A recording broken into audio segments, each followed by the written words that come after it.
Hi, all. It's Olivia, and I'm going to do the intro solo actually today because I have some hot takes from the interview you're about to hear with my friend Randy Reichert. And you're going to notice he is such a character. Love him, such a character. 10 thoughts wrapped into one. You're trying to follow it, like trying to keep up with him. Definitely a character.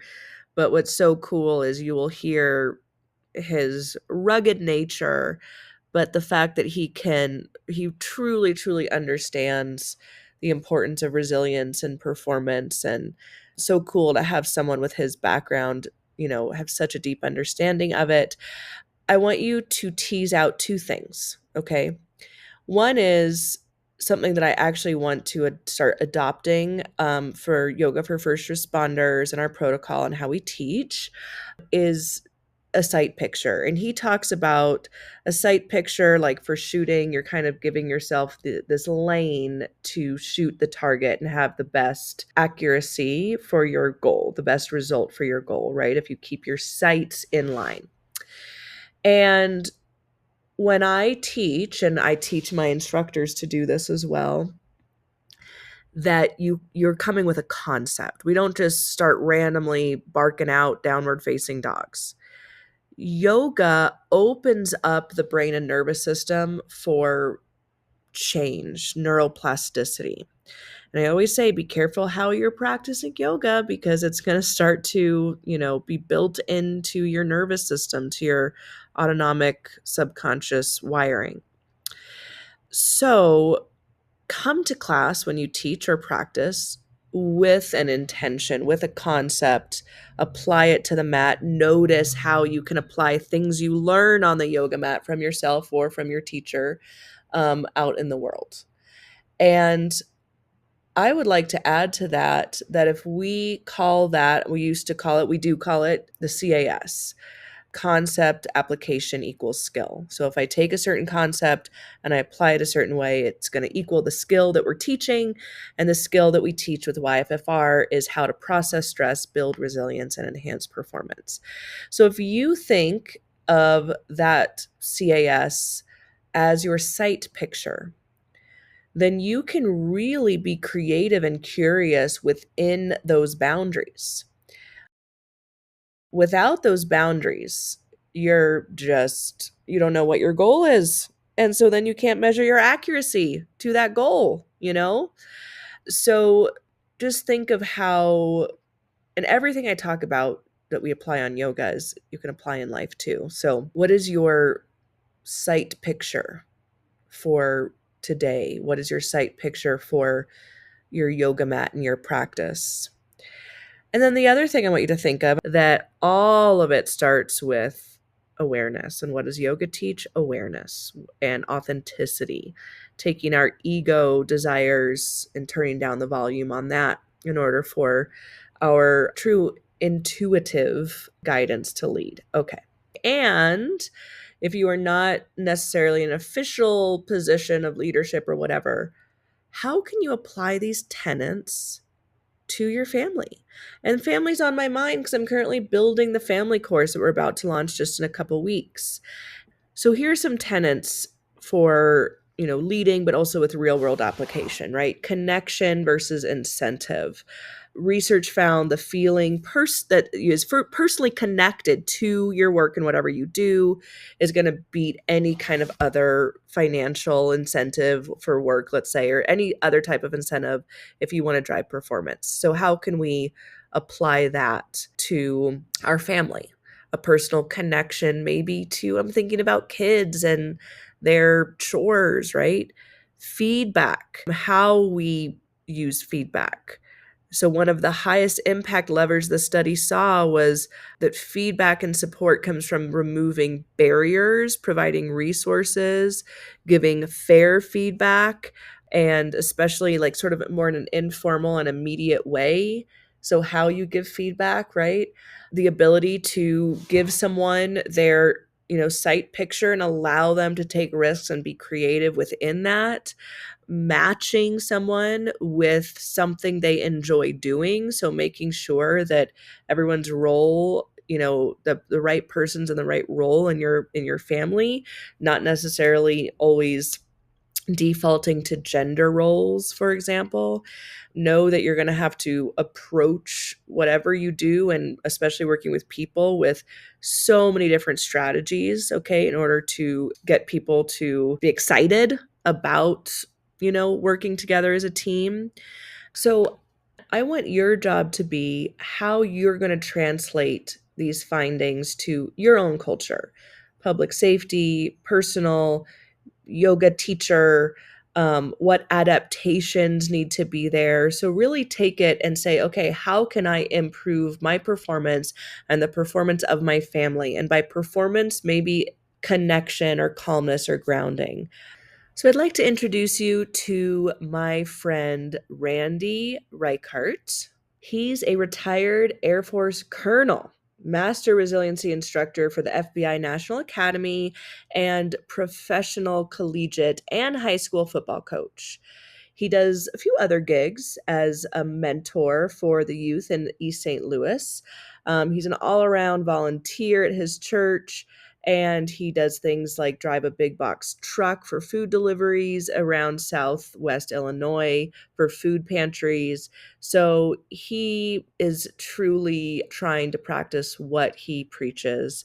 And his quote here that he'd like to leave us with is, "We don't do good works for salvation. We do it because of salvation." So again, this is, he's been through it. He's going to talk to us about it. Take and tease out little nuggets of wisdom and apply them now. And what's so cool too about Randy, you guys, is that I've known him for 10 years. When I first started doing this work and first started going to conferences, he was there. He took to me, immediately. He showed me the ropes. He's brought me around. 10 years later, he's still my dude. He's still my man. He's fun, he's positive, and he's a huge supporter of what we do at Yoga for First Responders. So please enjoy his episode. I know I sure did.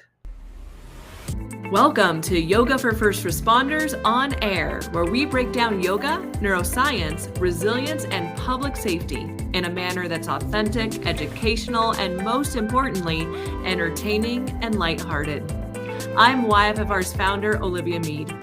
As a yoga instructor and neuroscience enthusiast, I'm passionate about supporting first responders and anyone looking to improve their overall human performance. Each week, we'll dive into a new topic and often bring on expert guests to share their insights and experiences. But we'll also keep it real and share our own stories and struggles along the way. So whether you're a first responder or seeking to master the science of mental and physical resilience, this podcast is your ultimate guide to triumph over life's challenges with unbreakable strength and unwavering fortitude. By pressing play, your training has begun. So I have, so many, I have all our questions lined up. But Randy, why don't you tell our esteemed audience how we know each other? Yeah, well, it's just like one of those, of course, moments, a divine appointment where you are doing something and you run into someone else and you realize very rapidly that you're connecting on a different level than your average. Hey, how you doing? Yeah, good. And then you just move on with your day. So we were at the FBI National Academy in what, 2015, 16? Yeah, I think Something like that. maybe it Yeah. was yeah, either 2015 or 15? 2016. I think it was 16, I think it was 2016. 16. I'm gonna say Yeah. 16. St. Louis. And Yeah, St. Louis, yes. so St. Louis, and I'm part of the Eastern Missouri chapter of the FBI National Academy. I do live in Illinois, but I'm in Southwest Illinois, so right across the river. So instead of going to Springfield, Illinois, hours away, the guys right across the river, gals, are so nice to let us all come there. So that's my home chapter, and we were sponsoring the show that year. So I'm flying around because you're a volunteer and you're working and everything. And Geez, we just run into each other in the bar, of course. Um, and I was with Brian Novotny, and he says, "You got to meet this girl," of course, because guys use that term when we just Hey, mean I people. like girl. I don't like when Yeah, people call me ma'am or whatever. It's like, no, right. I'm a baby. So you got to meet this girl, and I'm like, "Yeah, okay, like what's going on?" Now, Brian and I, of course, were already working in the resiliency, officer safety and wellness. That's no one knows where else to put resiliency, so they put it underneath that years ago. Officer safety and wellness, like wear your vest and drive smartly, and stuff like that. Wear your seatbelt, officer safety, and then wellness was always, well, you should probably work out a Well, little I bit. love Randy. I think we just coined something, unless you did that on purpose. Wellness is well, Yeah, exactly. No, I mean, well. we can talk about stigma, or we could, I mean, wellness, officer safety, and wellness. It's kind of Oh like it was yeah. always Oh, an I afterthought. know. It's like, Because I mean, if police and first responders across the board,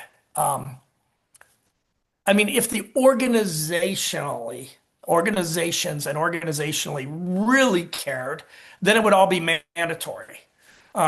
But we yes, don't. We you. we Thank we you. leave it Yes. to the individual.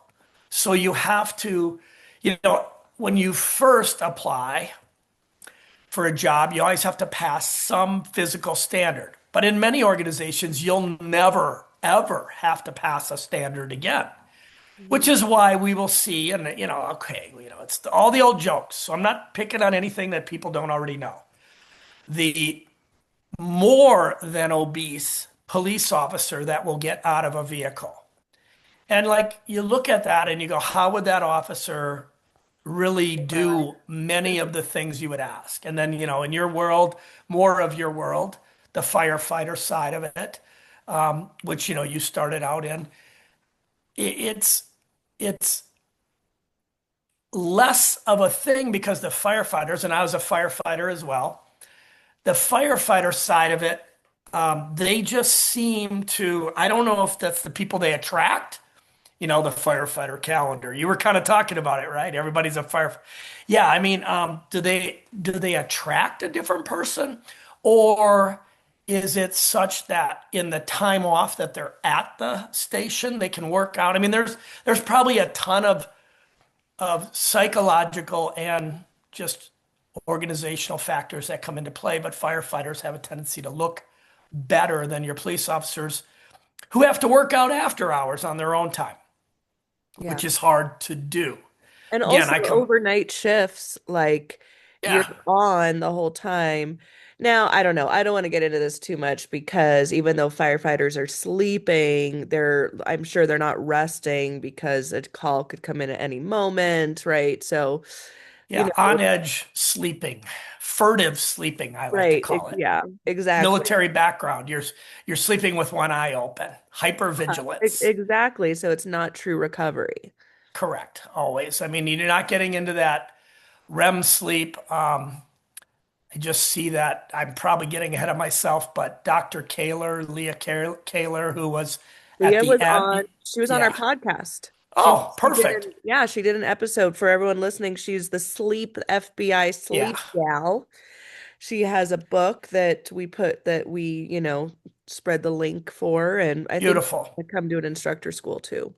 She will be speaking at the National Academy Training Conference next summer in Niagara Falls, Canada, Ontario. Hey, hey, when am I gonna speak?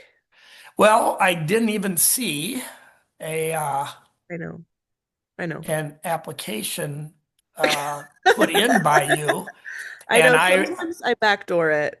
yeah, well, you're backdooring it now. We were about a month and a half early this year because the conference is early.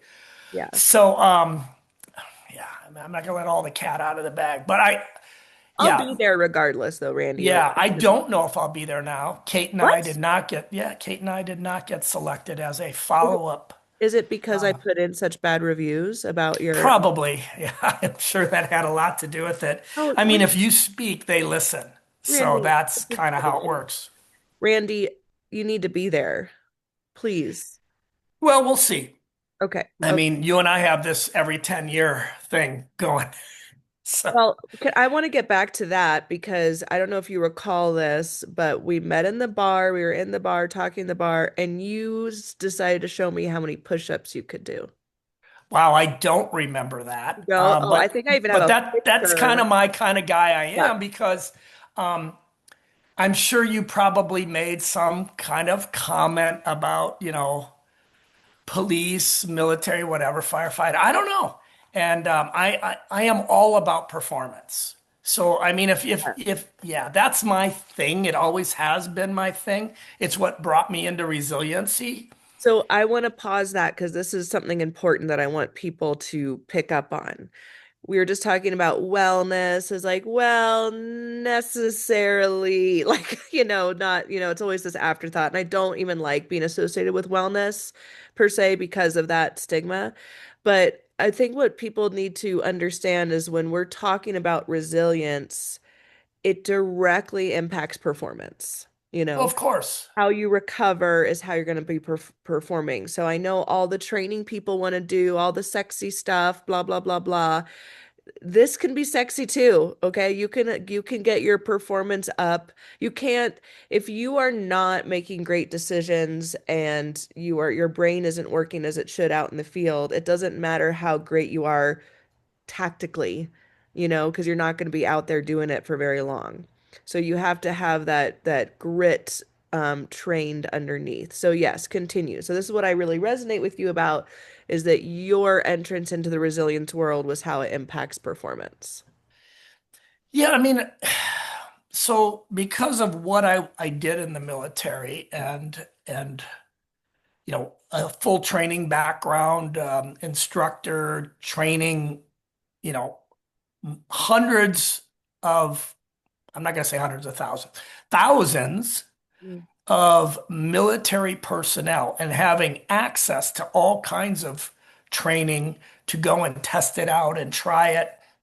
And I've just always, I don't know why I'm like this, but it's never been, like I'm just going to say it. And a coach as well. I've coached for 35 years, coaching now, coach high school football, but I've coached football at multiple levels, including professional level. I've coached at collegiate levels, one, two, and three, but back when that's what we called them all. Um, Coached a lot of individual athletes, mostly triathletes, and was a athlete myself. So what I find at now towards the waning end of my life and career is that most people have their plan. Like, it's usually something they've done and it works for them individually, and that's great. But if you go read like Malcolm Gladwell's book Outliers, I mean, if something worked for you in a certain time and place, that doesn't mean that it's going to translate to other people, other places, other things. Okay, enough said on that. But that's the preponderance of people. I'm gonna even push it up into the high 80% of people operate that way because they don't know what they don't know. They also don't necessarily have a curiosity to find other things. They just kind of go with what they know. So I want to get into that study that you brought up too. I'll get into that later. That really points out different levers basically for performance. And this was looking more into the corporate world, but really can be applied anywhere. Yeah. But talk about when you were in the military and your eyes were first opened to different methods of getting folks to perform and how that changed everything for you. Yep, I get it. And I can go and talk forever, so you got to keep interrupting me and asking. And I don't mean it like that. You do have to do that because I love these subjects. I So know. what I do appreciate is longitudinal success. And what do I mean by longitudinal success? In short term, something that worked, I don't know, 40 years ago. And then someone showed someone else and it worked for them. And I'm talking not just worked, but I mean at a very high level, this thing worked. And then they showed somebody else. Eventually I came along, somebody showed me, it worked for me. Then I did it with groups of people and it worked for them. And now other people are doing it. They don't even know I had anything to do with it, and it works for them. That's what I mean by longitudinal success. Those are the kind of things that when I see them, I go, squirrel. I want to dive into those kinds of things. What are those things? Well, one of them is resiliency. I mean, grit, as you want to call it. And, we can, again, without making this a diatribe, Martin Seligman, University of Pennsylvania, president of the American Psychology Association, the founder of the happiness movement, the founder of the resiliency movement. And then, one of his PhD students, now famous herself, Angela Duckworth, wrote the book Grit. Mm. Navy SEALs basically used the foundations of that book to pre-test everyone going into the program because it's really expensive to have a huge dropout rate. It just is. I mean, it's really neat to say. It's really neat to say, oh, 100 come in and, 16 make it. But you've just really wasted those 80 some 84 people. I can still do math of their time and the Navy's time, and that's a ton of money that you really don't have, time and money. And so if you can pre-evaluate those people on who's going to make it and who's not, Mm. and that's what Angela's testing can do with grit. You can kind of determine who is going to make it. Now, she also came up with, well, how do you develop that grit? So, that's something that's been out there for years and years and years. Again, though, people, for all the psychological and sociological reasons that we either go towards the light or stay away from the light, a lot of it's just ego. Yeah. People want to write their book and they want to talk about their thing, and that's all great. But there are some longitudinal, I call them voodoo secrets out there that if you just do them, they're successful. And do you know why? I We'll do a will. Biden 100% of the time. 100% of the time, they work. Well, do Well, you know why wouldn't you why? want to do that? Okay, this is why too, and we say this too. This is your nervous system. Like, don't tell me breath work doesn't work for you. You're a human, and it's Yeah, yeah. shown that if you breathe a certain way, your nervous system will respond that way. Again, Well, it's 100%. autonomic, and it's Yeah. subconscious. And again, you start to, I use the word voodoo because, well, it's provocative, right? It makes people go, ooh, witchcraft, voodoo, whatever. Secrets. They're not secrets. They're just a lot of people won't do the stuff. Like I teach all of my athletes super oxygenation. Like, how do I take in gobs of oxygen? How do I force it into my brain so when under stress, i.e., playing a football game, I'm able to use my prefrontal cortex and perform at my highest potential level versus the other guy over there who's going, So why do you think well, two questions. One is, why do you think this is not incorporated mandated training? And second of all, at what moment did you switch from, skeptical guy to all in yeah, on? okay, you asked that. That's the second time, so I'll say it. So, I mean, I was always involved in this training stuff and that, and at the, I would say, cutting edge, special operations, things of that nature. I got put into Special Operations Command, HPO program, Human Performance Optimization, around the 2000 time frame. And now that program, I think, is called the Human Performance Initiative, where each person coming into the command, Special Operations in the Air Force, basically has a tailored program right for them, just like a professional athlete. And it's nutrition, sleep, it's everything. It's integrative. There's a whole team of people that give them this plan based upon how they perform and test. And you're already dealing typically with a high performance individual when they come to you. I mean, that's the people that gravitate towards that. So Mhm. you're typically getting a self-motivated Pareto curve. Again, Probably don't have all the time to discuss Pareto curve versus bell curve, but just understand basically Pareto curve for those who are listening in and may not know. I'm not trying to be the sage on the stage. Basically, your 3 to 10% of your people are really the highest performers. And in an organization, they're probably carrying the entire organization, and So it's other kind people of are like the along for the 80/20 ride. rule. It's like It's the kind of 80. like that, and that's called a Pareto curve. Okay.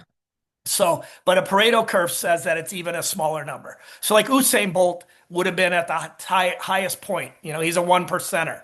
So, for Usain Bolt to get better, oh my goodness, to take off 1/100th of a second is so fine lined. Whereas if you take somebody who is in the middle of the bell curve, they can get 5 seconds faster by Right. just doing the standard old school whatever. Right. And this is the thing. If you want to be truly high performance, though, you have to be doing cutting edge. But it's not really cutting edge. It's just longitudinal success. You Mhm. have to you have to believe in it though, and you have to go find it, and you have to go do it.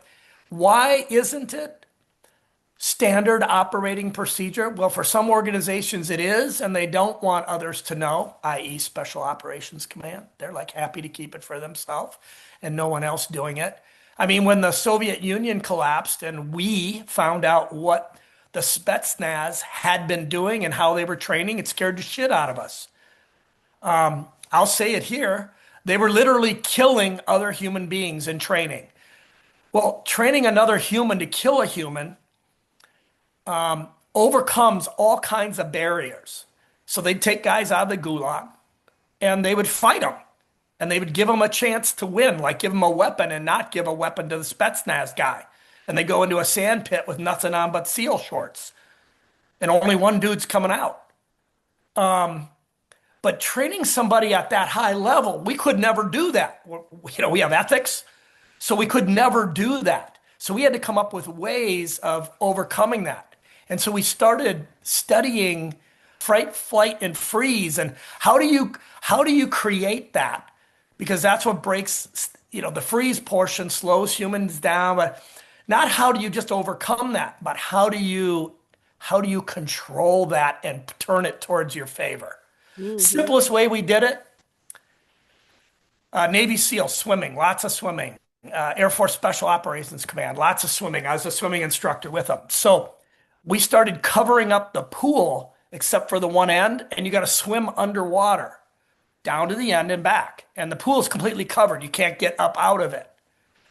Okay, well, those guys can do that. The problem is we make them exhale all their air and now do it. So we induce the gag and the drown reflex within the first 15 yards because you've already blown out all your oxygen. Most of us could have probably done 400 yards underwater with a full breath, but you blow out all your oxygen and now you push off the wall. You're in a hypoxia very rapidly. And the brain, fight, flight, or freeze, instantaneously, subconsciously takes over. Mhm. But if you train in that zone over and over, you start to train yourself to control that.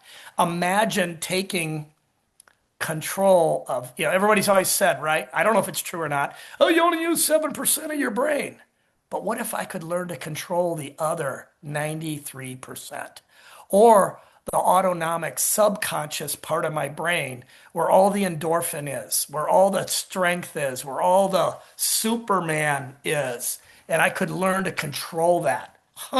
Would that not give me like a unbelievable advantage in everything? Where I could I would literally have an on-off button for the zone, and I could go into the zone and then back out of the zone, and I could control that. Wow, that would be a secret, wouldn't it? Well, that's what we did. And all that's been available for 20, 25 years, actually. Dude, first of all, and you know this already, that we literally almost verbatim speak the same language when we're, I know. I know. like, Mine is just performance focused, which at the end of mine the is day, performance yours is. Randy. Yours is because you're trying to make them better Yes, firefighters, mine is better cops, performance. better. Yeah, Oh, that's what I'm trying to tell everyone. Mine's performance focused too. I know it is. I know it is. Mine is just, I come into it from performance because one of the things I'm selling is, and I'm not selling anything because I'm just a coach or whatever, but when I go speak, I know that audience that I'm speaking to. So if I come at them from, like literally I start, you want to talk about that study? I literally put that slide up and I go, would you like to be 63% better than you are today? And they Mhm. just kind of go, ha, ha, ha, like, who's this joker? Like, what does he think he can do? Like I'm already a superior athlete. Like, I'm already a SEAL. I'm already this. I'm already that. I could give a shit what you think you already are, Yeah. because you don't know what you don't know. Yeah. Now, if you already know all that stuff, then you're there. I got it. Well, What it's one Stephen thing to Kotler? What's that book? The Rise of Superman. Rise of Stephen Kotler. Superman. These are, I mean, we reference Randy all the same things. So clearly we've, Yeah. and okay, here's the thing. Like, yes, I put it in, it's yoga, first of all. Eastern, Eastern performer, Eastern warriors knew this. Yeah, exactly. I mean, why were they doing yoga? Like, can you imagine some people standing around going, hey, let's do some relaxation techniques so we can feel better. The crops will grow themselves, and those bad guys over there will just leave us alone. Yeah. Really? Like, no No. one developed yoga because of that. Right. No, they were doing it to have a mental edge, Advantage? neurological advantage. Yeah. Duh. Yeah, Like, exactly. yeah, I mean it.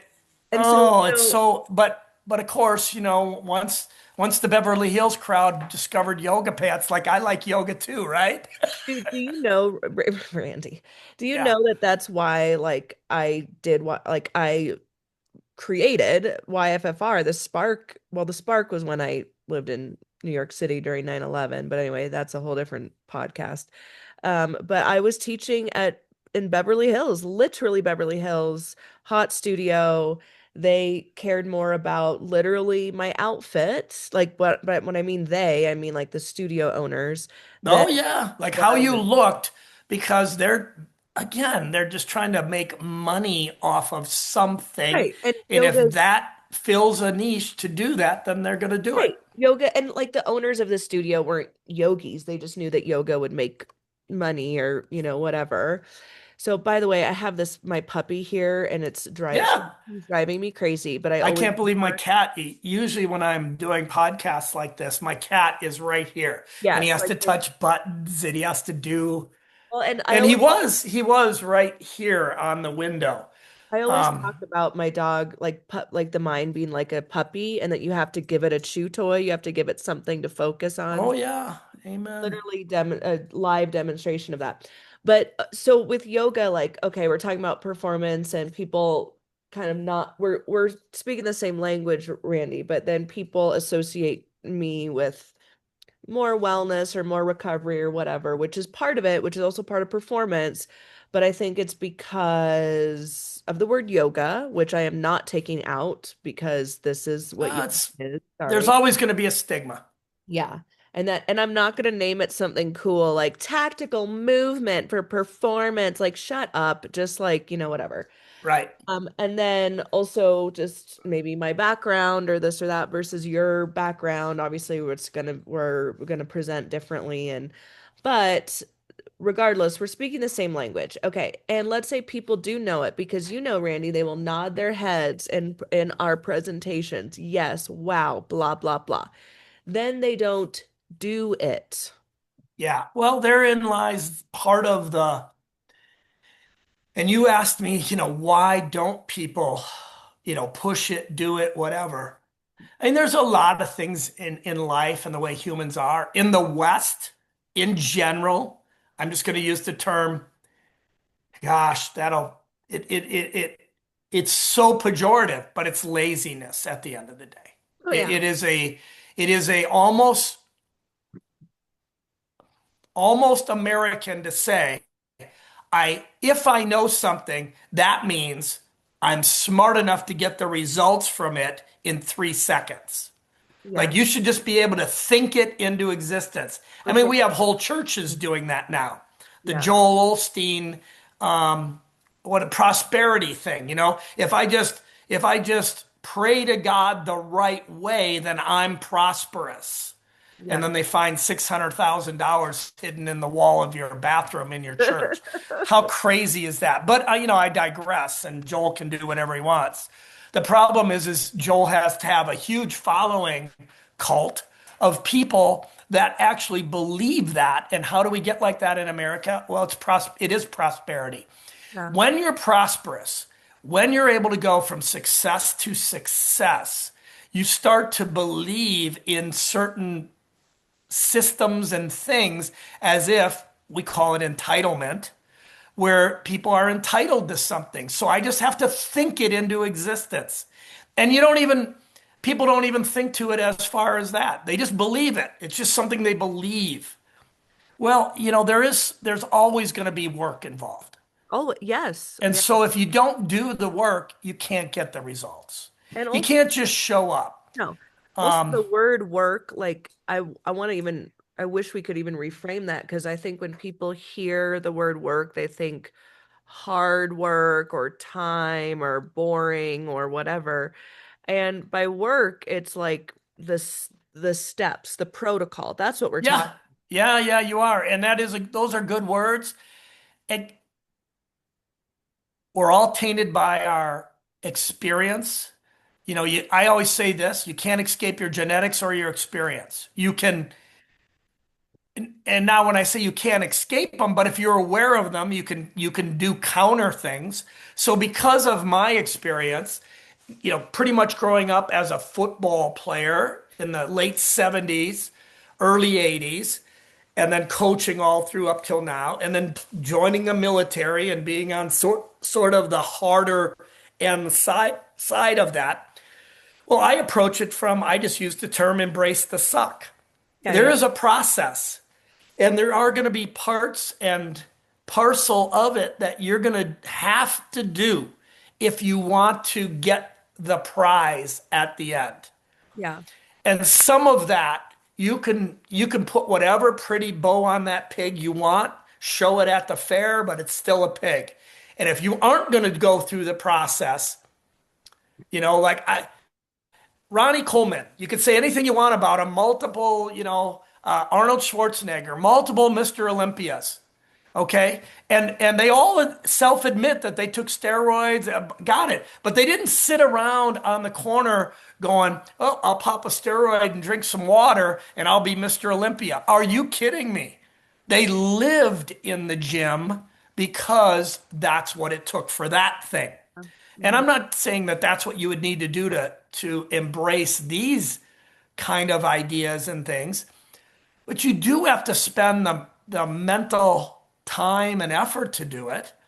Is it 10,000 repetitions? I don't know. I just got an answer in my head of why.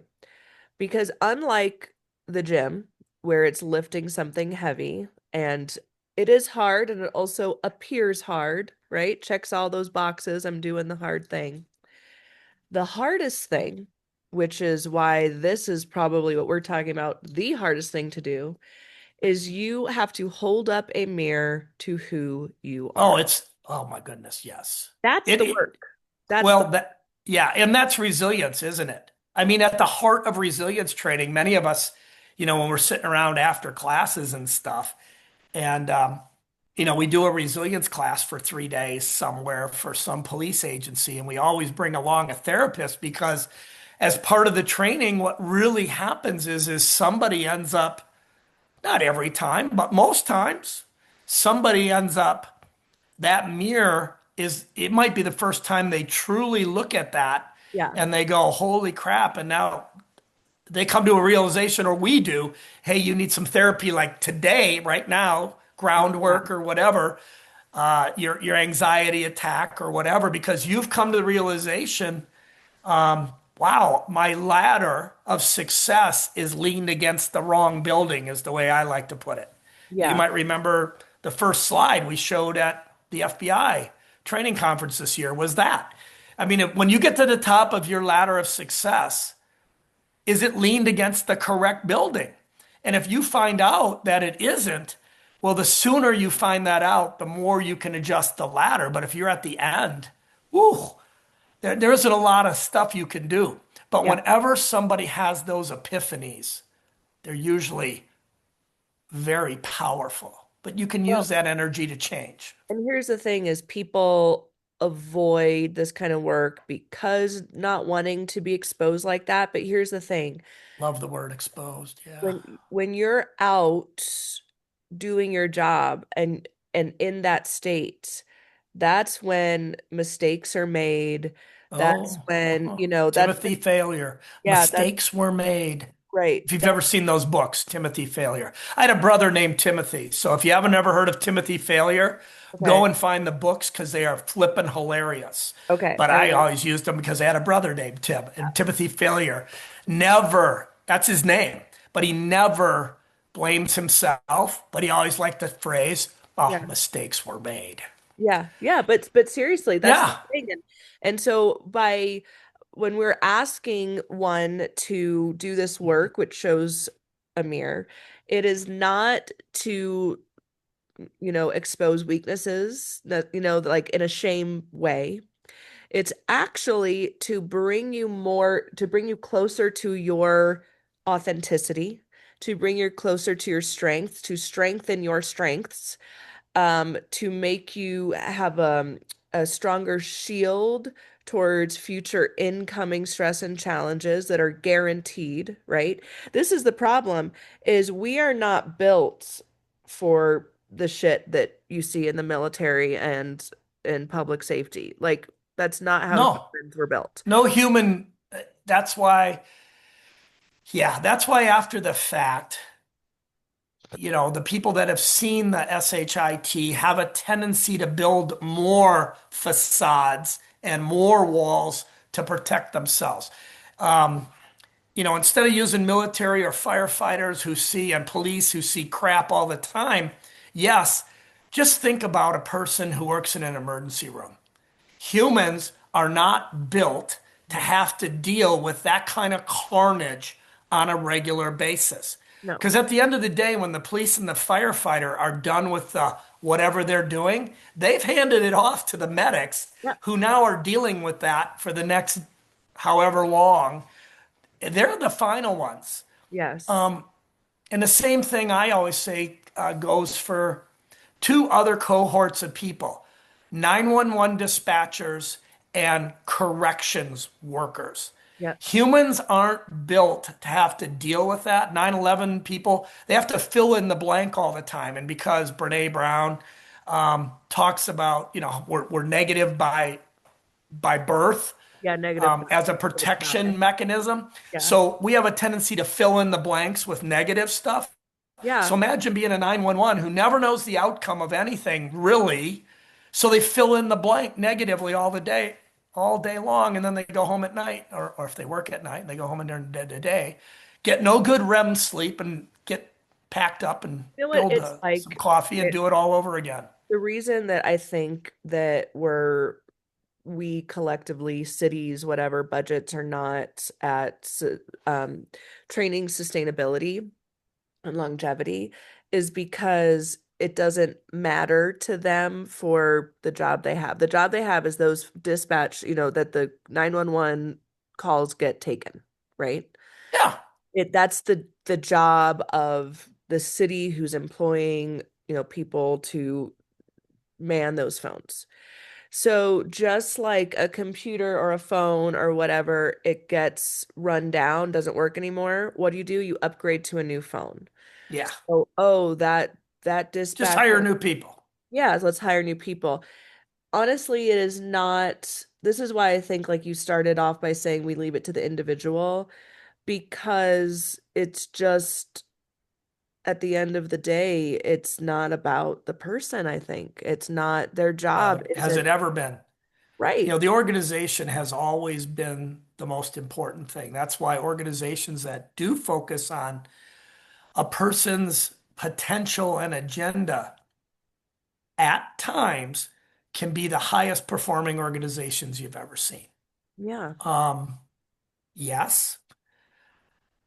Um, at the same time, you're up against a challenge of kind of the old school leadership, the way it's been done forever, frankly, is some person decides for everyone else. It's kind of the way of the world, right? And then everyone else, you get in line or you get gone. And bulldoggedness does achieve success in the planet. If you're mean enough, tough enough, go enough, you will have success. Absolutely. Pick up by your, what is it? Your bootstraps, whatever. It does work. It has worked for centuries. Genghis Khan, it does work. Singular leadership, evil at the end of the day, Yeah. ruled by fear at the end of the day, but also ran half the world. So it can work. Absolutely. It's not that it can work, it does work, and people see it and they go, well, I'm going to be that. Well, and we all want to be masters of our own thing. I want to go back to your thing about looking in the mirror. I mean, if you really want to be good though on the planet, you really need to be able to look at yourself. I mean, a person like Usain Bolt doesn't get where he is without brutal breakdown of technique, ability, motivation, effort. Yes, a lot of people get to be really, I'm going to say great athletes, but they don't get there without that kind of self-reflection. And I'm going to say even to a point where it's damaging because they really aren't trained in how to do self-reflection. So they're just their biggest Hurt critics, 'em. right? And Oh, so they hurt themselves actually.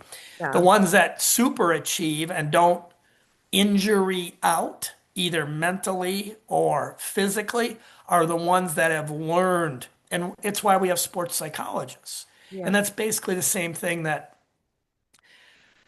I got to be privy to in the early 2000s is we brought in sports psychologists, and that's where we started. There were no other psychologists to work with the military, so that's where we started.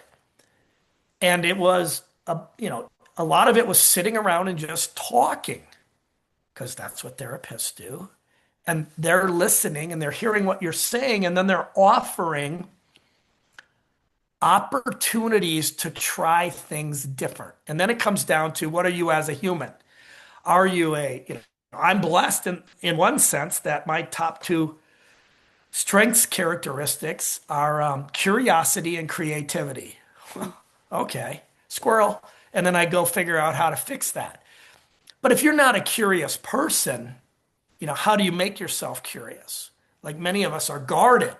Again, Brene Brown, we're guarded. So we put up a facade and a wall and we don't like to show our ass in public, right? Well, guess what? Like you said, well, then what you're saying is that at some critical moment, your ass is going to get shown in public and it's going to be a George Floyd You're not incident. ready and you're not Well, trained. yeah, Right. you used the word earlier. You'll be exposed right there. It's from the what was Heath Ledger, the movie where he's the knight and he's jousting and everything, and when he Uh, knocks the other guy off, and his whole team goes over and there goes, "You've been weighed, measured, and been found wanting." ooh. Well, most people are just spending their time trying to avoid that, and so they either aren't very good because they're only as good as the organization has trained them to be, and they'll do nothing that stretches themselves because they want to avoid those situations, avoidance, which is about as shitty as you get, or they're only as good as their own ego has taken them, and they're in an area which is where I was with a lot of other dudes. We didn't have dudettes at the time, so it was just dudes. We were unimaginable risk takers, which can be highly successful right up till the moment you die. Right to the moment it's not. Yeah. Yeah. But the thing is, you don't know it right up till that moment. So that's why we were successful. But now you bring in psychologists and you put some control measures on that, and you start to learn, well, this is why you were successful and how you could be successful and how you could be. Well, people like that just flourish under that environment, frankly. Yeah. That's why a person, again, I just keep using Usain Bolt because most people are going to know him. A person like Usain Bolt, who's going to have that kind of people, those kind of people around him for training in that, he's going to flourish and get even better in that environment because he's already a huge motivated risk taker, over the top. Yeah, wow. But So, of anyone can do it. You don't have to be course, like that. Anyone can do it. And really, that's why at my elevator speech, people go, "Well, what do you do?" And I go, "Well, I facilitate people in self-discovery so they can flourish." woo. Well, that starts a conversation usually.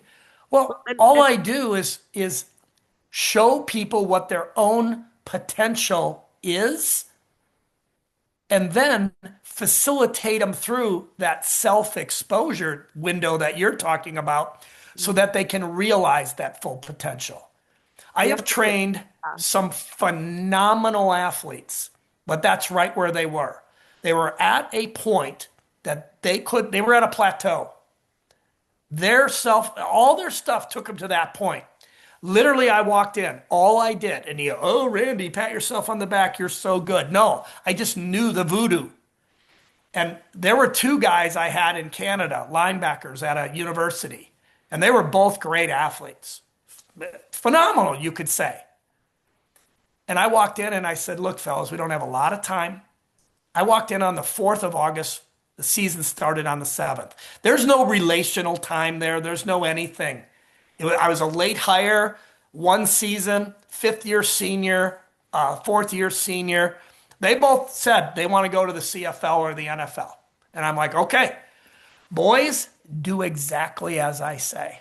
Mm. Because I don't have time to do the other stuff. I don't have time to train you how to fish. So I every day just do exactly as I say. At the end of the season, one was all Canadian, one was all conference, and they were both drafted into the CFL.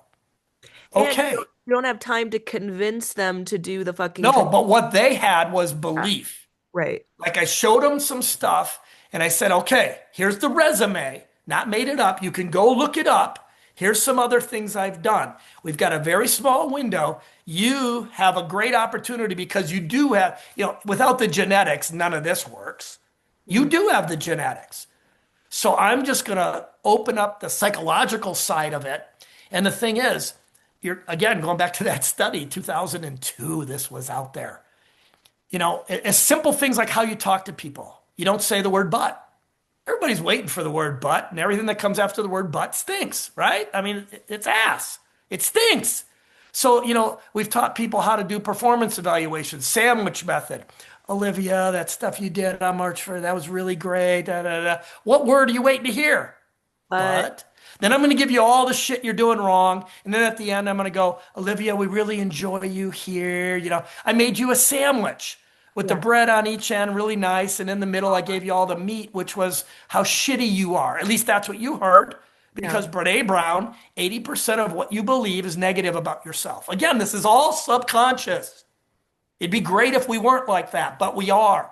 So accept that that's how we are. Now, when you talk to people, you got to be strong enough as a leader to come up with how do I catch them doing it right? How do I use them in their area of strength? How do I take them from strength to strength? And yet I've got to correct these mistakes. Well, one thing you do is you get rid of the word but. You just don't use it. Yeah. Use words like and. And the most powerful word, two most powerful words I think in coaching, now and next. Mm. So when I can show a screen and show you everything you did wrong in the game. You lived it. We got beat by 20 points. You already know. Or I can find the things you did right and say, now we need more like this. Mm. Next time we play, we got to do more of that. And I'm focusing on what they're doing correct rather than focusing on what they're doing wrong. You go back to that page, 29 Bravo, in that study. Mm. If you focus on people's weaknesses, you're taking them down by 27 point some percent. Literally, you're taking their performance down. And if you focus on their strengths and their positive performance, you're taking them up 30 some percent. It works out to like 63.7% difference.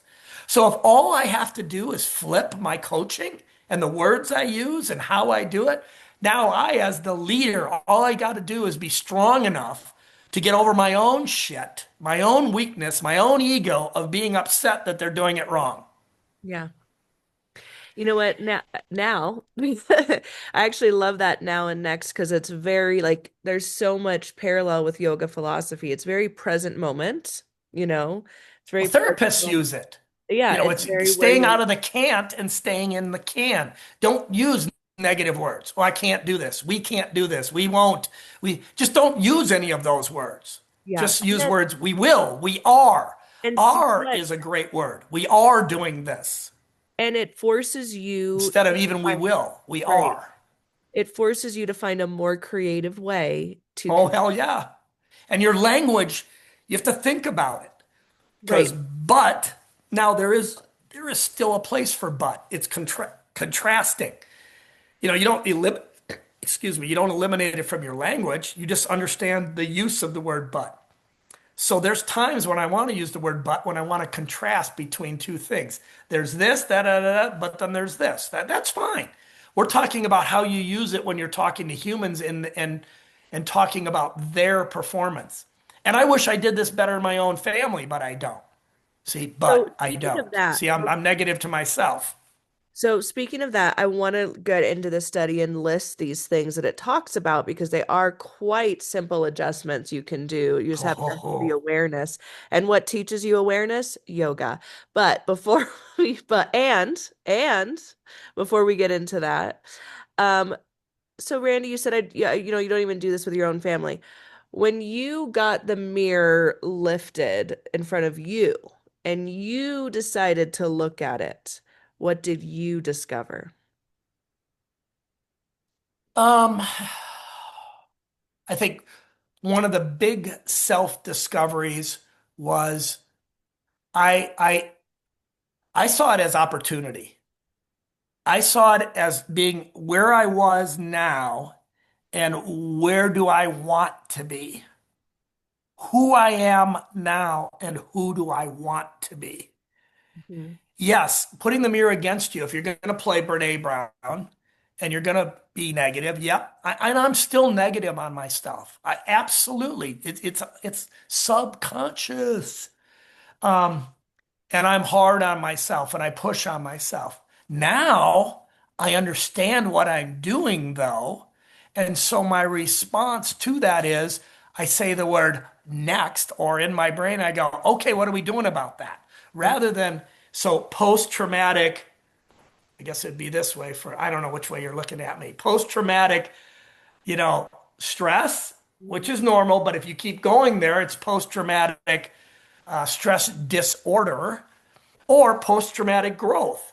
You know, it's spiraling down or it's spiraling up. So everything that's taught in the resiliency stuff, again, going back to Martin Seligman, and of course, he was really just the editor. He went out and found he was the guy that went out and found all the people around the world, literally, in various areas that were doing these things, got and brought it all together and wrote a book. All right.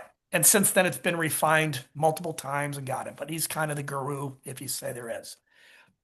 So one of those things is you got to be able to catch yourself catching yourself. You know, okay, you can catch yourself doing something, but do you, it's almost like in yoga, is my mind here and I'm watching myself? Because if I can watch myself, I can actually now control myself. Thank And, you. and so what you're doing is you're taking yourself out of your lizard brain. So let's break the brain into the three simplest points.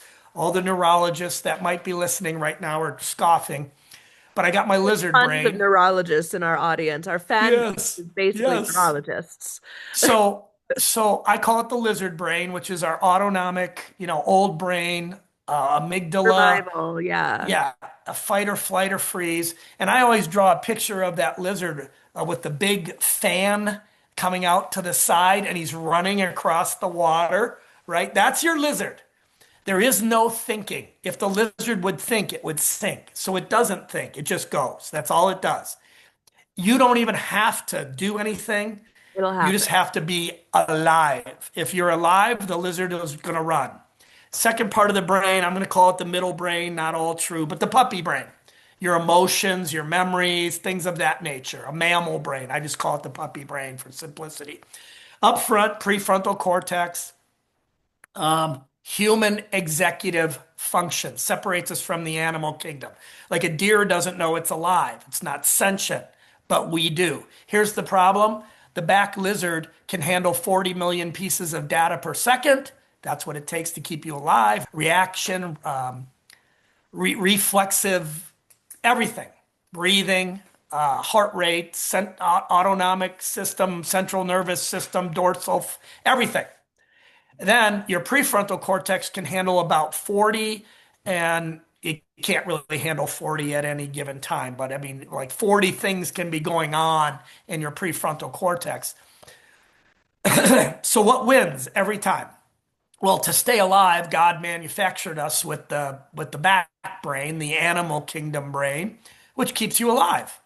You see a rattlesnake or you step over a rattlesnake and you hear, you don't sit there and go, if that's a rattlesnake, I should probably move. Well, you're now dead. So Mm. your body just jumps and maybe you survive. Probably you survive. And so, okay, you move on. So understanding how the body functions and everything is I think critical to this whole thing.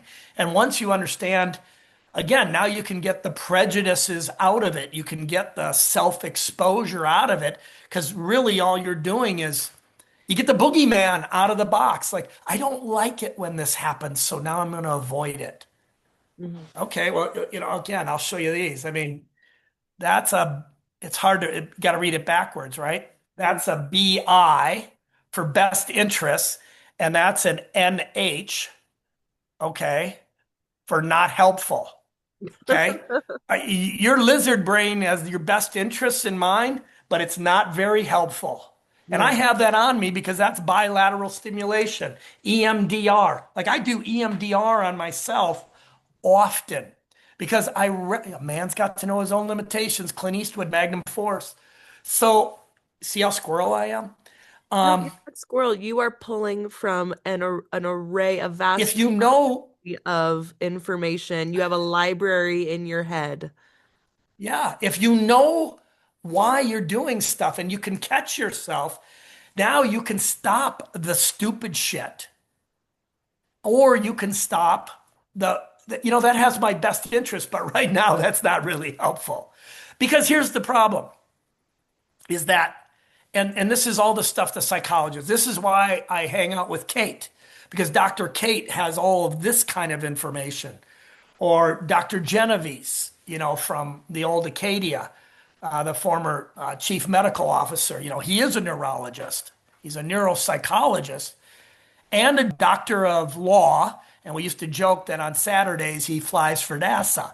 And he married another doctor, and she's, of course, from Sweden. I mean, you do the whole math, right? I mean, this guy just kind of said, I'm going to go through life and I'm going to win it. And he did, you know? Yeah. But when they talk about this and they talk about the psychology of it, paying attention and understanding how the psychology works, now I can use that to my advantage. Up in Canada, I didn't have time to teach that to those guys. Every moment was, we're together, we're watching film or we're out on the field. And then they're in college or they're in their graduate school. And Queens is kind of like the Harvard of Canada where I taught or where I coached. So these dudes are in, they're doctors, lawyers, and Indian chiefs. They ain't got time. So these guys were highly self-motivated, so I just took the opportunity. But I've worked this program for years and years in different cohorts and different people. It's 100%er. These things you talk about them, people get upset. Oh, this guy talking about himself. Okay, 2006, the best DOD anti-terrorism unit in the Department of Defense. Not the best in your region, not the best in the Air Force. No, the best in the Department of Defense. Coaching a team and the highest score ever recorded in 16 years of a competition. And still to this day, the highest score ever recorded in the competition. Well, okay. Now the guys that were competed, in fact, I'm the head coach. I had to hire other coaches. And people have to buy in and they've got to do it. And then the organization, the 820th Base Defense Group, where we became the unit that was the pilot or test unit for the Air Force for implementing resiliency Air Force wide. They called it Comprehensive Airman Fitness.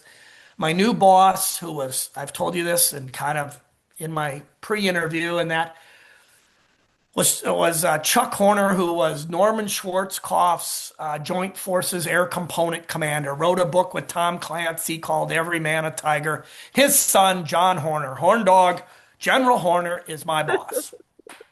He's an A-10 pilot, doesn't know shit about what we do. And my first interview with him, he says, Randy, I got two things for you. I need you to get some shirts for all the officers because when we show up at the officer club and other things, we don't look as cool as all the flying units. I'm like, okay. So I went out and got Charlie Sheen, who was really popular, and he used to talk about having tiger blood. So I went out and got old school camp shirts or bowling shirts with stuff on them. Okay, great. Like simple, solved. But then he says to me, yeah, and I volunteered you for this. The Air Force wants to do this comprehensive airman fitness thing. You guys are all into fitness down there. You're always running, you're always working out. So you're going to do that. I mean, and I'm like, yes, sir, because whatever your boss is interested in, you should be fascinated with. So I was like, yes, sir. I can't wait to do it. Leaving the room knowing no idea what it is, and then going back to the unit, which at the time is the most deployed unit in the Air Force. We're fighting two wars. And we're the 820th Base Defense Group. We're the ground combat component of the Air Force, attached to the 82nd Airborne under O-Plan Giant. I mean, we're filled with volunteers, Rangers, Airborne, Air Assault. We look like a bunch of Army goons running around. Got it. Now the Army guys listening, goons, what do you mean? Come on, know what you are. We're all out there working hard. So I'm talking about those kind of people that you can do anything to them. That's what I mean by a goon. They're so tough and tough-minded. You can do anything to them, and they don't care. They already embrace the suck. So those are the kind of people I had. Then suddenly all these psychologists show up, and they tell me they're going to embed with us. Like once I found out what this was, imagine fingernails on chalkboard, right? Like the last thing I want to do is this.